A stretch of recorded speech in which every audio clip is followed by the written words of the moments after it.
Breaking news, মামুনকে ধর্ষণ মামলায় ধরে নিল পুলিশ। আমি বিশ্বাস করি না। প্রথম তো আমিও বিশ্বাস করেছিলাম না, তারপরে এই ভিডিওগুলো যখন দেখলাম তারপরে বিশ্বাস না করে থেকে পারলাম না। ধর্ষণ মামলায় টিকটকার প্রিন্স মামুন ওরফে আব্দুল্লাহ আল মামুনকে গ্রেফতার করেছে পুলিশ। এই দেখেন, প্রিন্স মামুন এমন ভাবে হাসি খুশি ভাবে যাইতেছে, মনে হয় শ্বশুর বাড়ি যাইতেছে। আমার মনে হয় এই কুরবানিটা মামুন আমাদের সাথে কাটাতে পারবে না। আমার মনে হয় কি এই কুরবানিটা মামুনকে জেলেই কাটাতে হবে। আফসোস। যাই হোক, ভিডিওটা একটু মনোযোগ সহকারে দেখুন। মামুনকে কেন কিভাবে ধরে নিল পুলিশ তা আজকে বিস্তারিত বলবো, তাই ভিডিওটা টান দেবেন না, পুরো ভিডিওটা একটু মনোযোগ সহকারে দেখুন।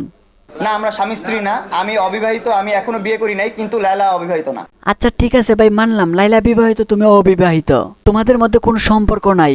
তাহলে এই 3-4 বছর তুমি লাইলার সাথে একই ফ্ল্যাটে একই রুমে বসবাস বা থাকা, তাকে কি বলে? দর্শক তা আপনারাই বলেন। সুটিয়ে লাল করে দেবো, নোংরামি বার করে দেবো।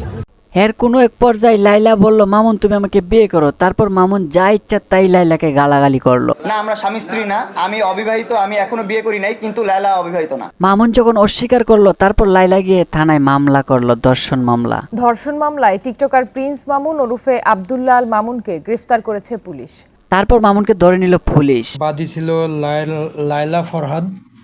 ওই মামলাতে আমরা প্রিন্স মামুন বা আব্দুল্লাহ আল মামুন, সোশ্যাল মিডিয়ায় পরিচিত, তাকে আমরা অ্যারেস্ট করেছি গতকাল। আমরা অ্যারেস্ট করি কুমিল্লা জেলা পুলিশের সহায়তায়। অল্প কিছুক্ষণের মধ্যেই কোর্টে তাকে প্রেরণ করব।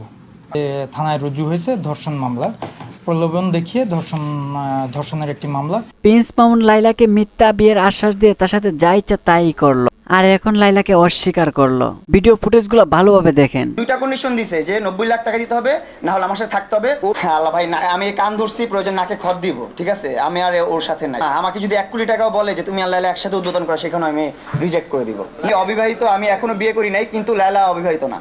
আমার যদি জেল খাটতে হয় তারপরও আমাকে দেখবেন না।